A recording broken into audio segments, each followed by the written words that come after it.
Alright, greetings and salutations. My name is Comic Fire, and welcome back for more Shin Megami Tensei Soul Hackers. In the last episode, we had a pleasant day at the mall, and now we're gonna go to take our kid to work day. I'm sure it'll be wonderful at an electronics plant. Yeah, shucks. I have legitimate criticisms against my father. Electronics. I never thought I'd actually be physically infiltrating this place. I just got a job here. I'm sure it can't be that bad. Huge. Not that I care. A weird line. How come our HQ isn't something like this, leader? A hacker owning a high-rise? Yeah, that'd be a change of pace. It's nowhere near as cool as just an awesome truck. I checked it out. The entrance is locked. Shocking, I know. We can't get in without a key card. I'm way ahead of you. I wouldn't have us come here just to get denied before we even got into the building. Yeah, why even try? What a stupid concept for a bunch of hackers. Ace decoder. It can unlock basic electronic locks like this in a snap. You're always there for me, Lunch. Let's get moving. Say the same Nothing's thing more every time I get a suspicious looking than Chipotle. a mass of people huddled around a door. All right, let's start by looking for the crypto chip production line. This is a huge place, so even though I hate doing this, we'll need to split up. That's only ever gone well for us. Anyway, welcome to Algon Microelectronics. It's a big fucking place, but fortunately it's not too bad. You're gonna want the, I hope I remember to edit in the, getting the Amazon demon. What will this... Well, how...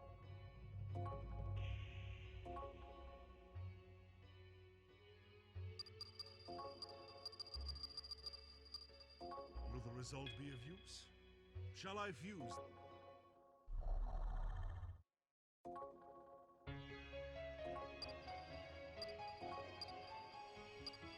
Will the result be of use? Shall...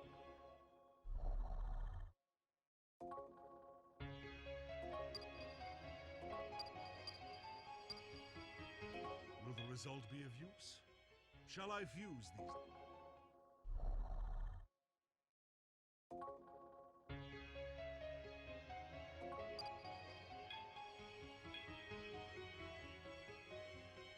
Because let me tell you, the boss of this place is a, massive difficulty jump, and if you don't have something quick with Marin Karin, I don't know how I beat this boss on my first try, even on easy. When I first played the game. So, we might have had an easy time at the mall last time, but you need to be better prepared this time. Hey, we get a disc stone. Nice. Now we can turn all this, I assume this is concrete. No, it would be metal. Why would it be concrete? Speaking of Marin Karin. Alfasen Rollboy. I don't know if this is a common thing for a bunch of demons, but most of the time I try to talk to Rollboys, it gives me this, decoding crap.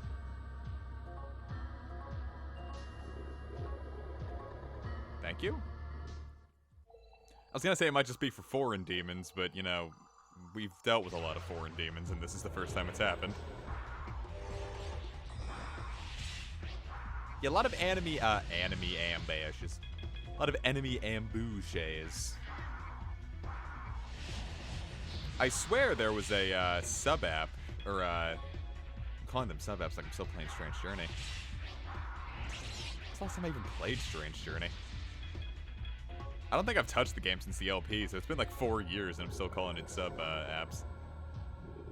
Yeah, like I said last time, God, you're gonna get interrupted so often by demons now. Or it might just be me. Maybe I'm unlucky.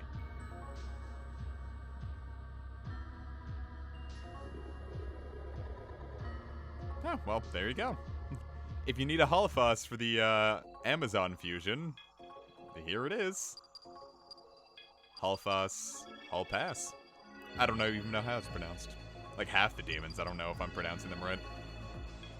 No, the real trick I've learned is going to the Megami Tensei wiki and seeing how they phonetically spell out the Japanese name for it, since when it's spelled out that phonetically, it's a lot easier to figure out how they're supposed to be pronounced. Like Saka when it looks like it's Scat Hatch.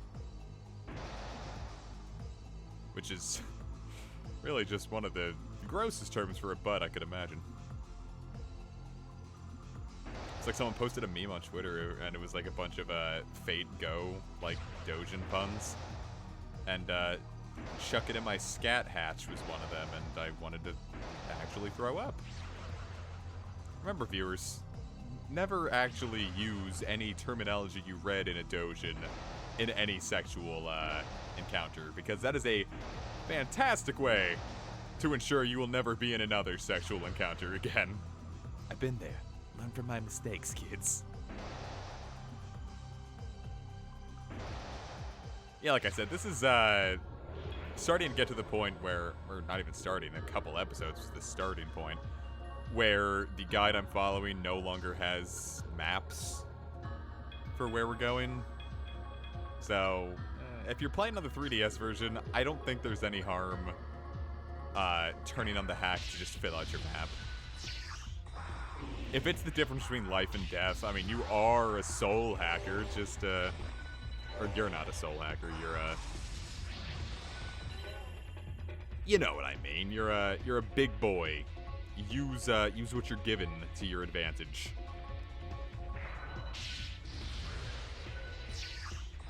God, I love this sword. The unfortunate trick of this sword is, it don't work too good sometimes. As in, there's like a... I don't even think it's a non-negligible chance. Like, there's a good chance this sword just won't work. Like, it'll just say, like, failed or whatever. But my god, it's so powerful that oftentimes I'm willing to let it slide. It might actually be a better idea to have just a pretty good single-target sword for bosses, because... especially with bosses coming up now, it's like... might be better to have consistent DPS than relying on massive hits. But then again, if you have the Save Anywhere sub-app, you can always just save and reload, so... viewer discretion, your mileage may vary.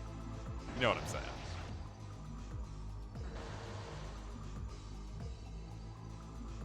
Very labyrinthine. Worth the time to explore, because you're going to be looking pretty much everywhere anyway. Especially if you don't have a map available. If the factory manager finds us, I'll just make a video about him. I'll put him in my cringe compilation. I'm sure he's the kind of guy to say fuck gamers and fuck gaming. I bet the factory foreman doesn't even have Fortnite on his Nintendo Switch. Realize that I'm not actually talking at all about this, but I mean, it's exploring first-person dungeons. There's only so many ways I can... oh, hello. Boy, howdy, are you in any other SMT? Imagine surprised like it's the first time I've ever seen him, but... oh god, there was another one. That's spooky.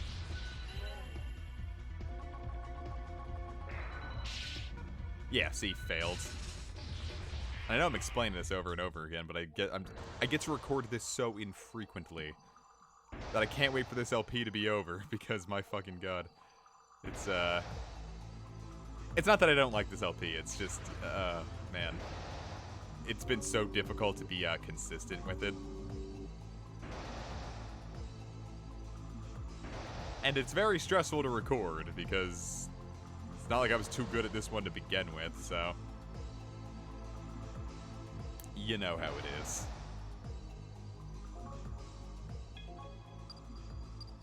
Though it's definitely, this LP has, it's a lot like Digital Devil Saga 2, where the first time I played it, I hated Digital Devil Saga 2.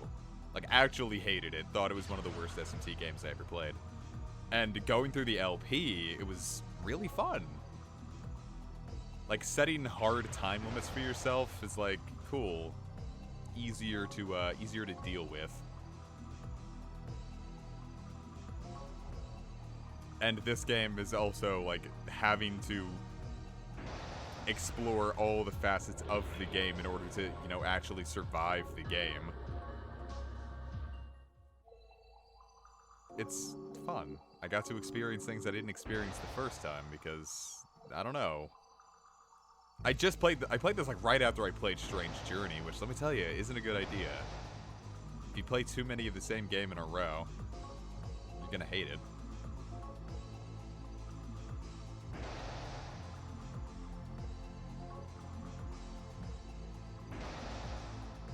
Because in the end, it's like you're just going to be constantly comparing all the games you're playing. Like, Strange Journey was really fun, but and then playing this right after, it's like, okay, cool. This was like 13 years older than Strange Journey. So all the modern day updates that I came to really appreciate were missing here, and I don't know,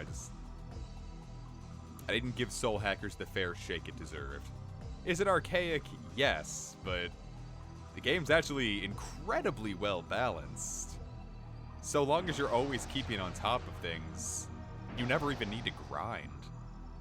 Literally, the only grinding I did is, whenever I'm like one level short of being able to fuse a demon. And there's probably even better ways around a lot of this stuff, too. Like, I'm in no way playing this as optimally as possible. But it works.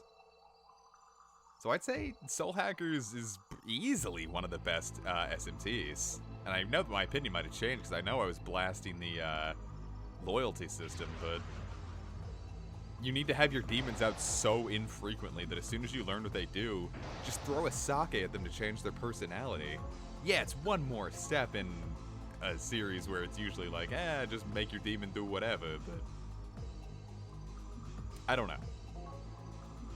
I like this game significantly more than I used to. And I'm glad I did the LP as a result. So I encourage you all, this game frequently is on sale for like 20 bucks. If you can find a copy, great. Get it digitally if you can. To support Atlus's good games. We can still get Devil Summoner 1 on the PSP, guys. Yee. I'd love to give Devil Summoner 1 a shot, oh my god. Heard it's a lot more archaic, but why not?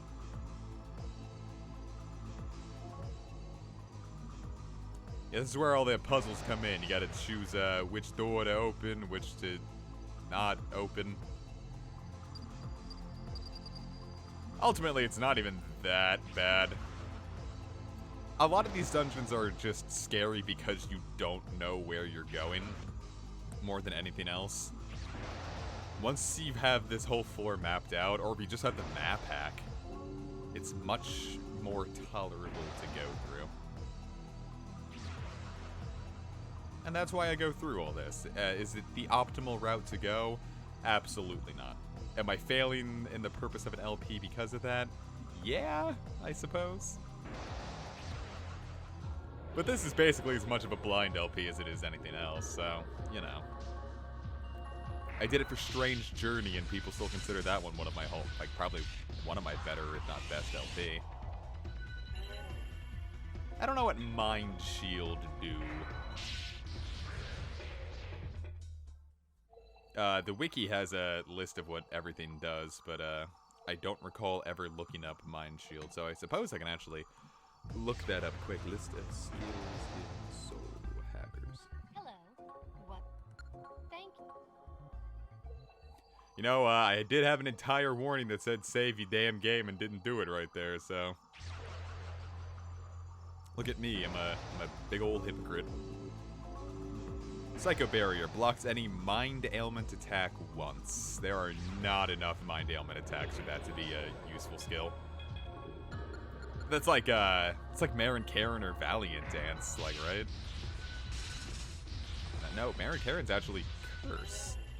Mind is, Sleep and Confusion entirely. That is not worth, blowing an entire slot on.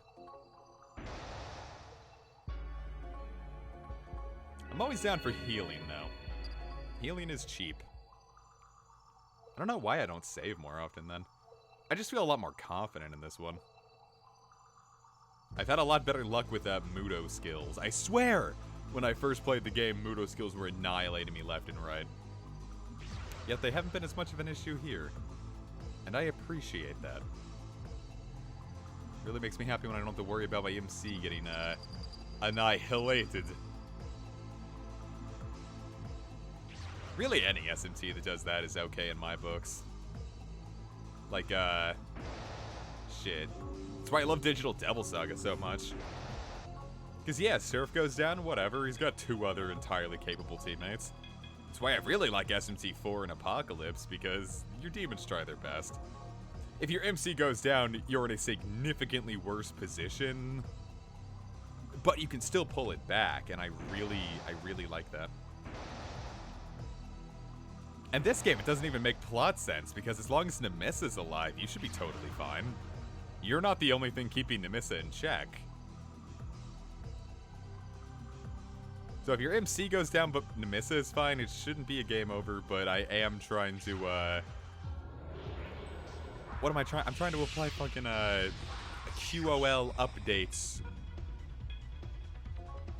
to an ancient fucking, not ancient, but a 1997 game that the only touch-up this one got was a dub and a post-game. Oh my fucking god. Yeah, Aeon Rain hurts if you didn't get to witness that abomination of God and man. Fortunately, Mazionga hits like a dump truck. Dump trunks aren't a thing. Hashtag dump trunks. That's what I love about that's what I love about RPGs. You see a skill like Aeon Rain that deals that much damage. And yeah, it fucks your shit up, but enemies have so much HP that when you do it, it's not really all that great. Enemies can afford to chuck HP dropping attacks because, hey, they're not going to be around much longer anyway. You, on the other hand, have to be very careful because you have to carry that through the entire dungeon. Is it fair? Yeah, honestly. I'd say it's more fair for the enemy in SMT than anything else. You can hit pretty damn hard.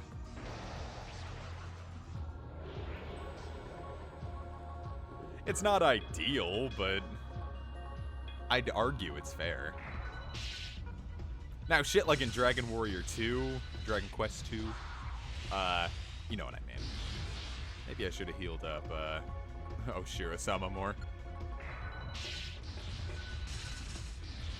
Yeah, stuff like in Dragon Quest 2, where, like, the enemies have the sacrifice skill, which, yeah, kills them, but also kills you immediately. That's less fair, but Dragon Quest 2 also wasn't playtested.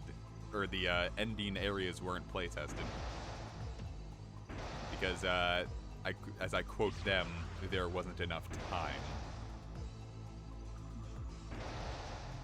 Which is kind of nutso if you think about it. But yeah, as a result, it's a much scarier prospect. Playtest your fucking games. And if you don't have time to playtest, maybe don't put in limits quite that stringent. There's no real good reason to only have 6 months to turn a whole video game around. But then again, that was the 1980s. I don't even know what I'm talking about anymore. There's been a constant flood of shit. All vaguely related to each other. But hey, that's how we get through these long dungeons where I'm ultimately exploring just as hard as I would the first time. Yes, the guide tells me vaguely what to do, but without a map, it's a lot harder to put those directions into practice, you know? So the real trick that if you're watching this LP just to figure out how to get further through the game, you mute me and you skip through the video. And you put ad block on. God, Python scares me in this game. Like, I love it so much in Devil Survivor, but something about, like, the pulsing in Soul Hackers is spooky. I wonder if they did that on the Saturn version. They'd have to, right? The Saturn could do that. Of course, I wouldn't know for sure. I've seen next to nothing of the Saturn version. All I know is that the loading times were more intense.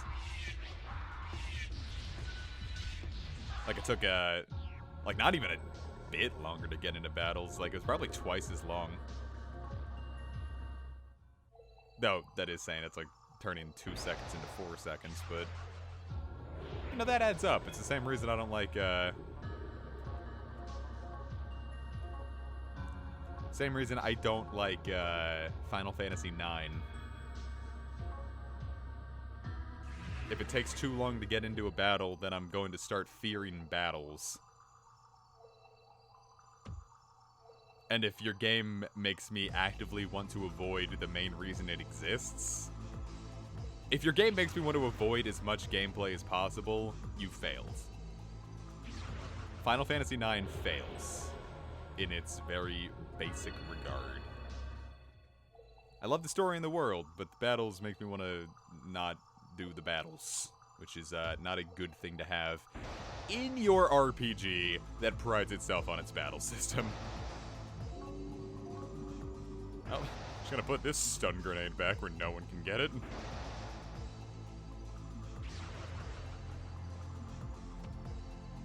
Might argue, hey, comic, you know, it's, you're putting on a stoma here, that's doing the same thing, you're avoiding battles.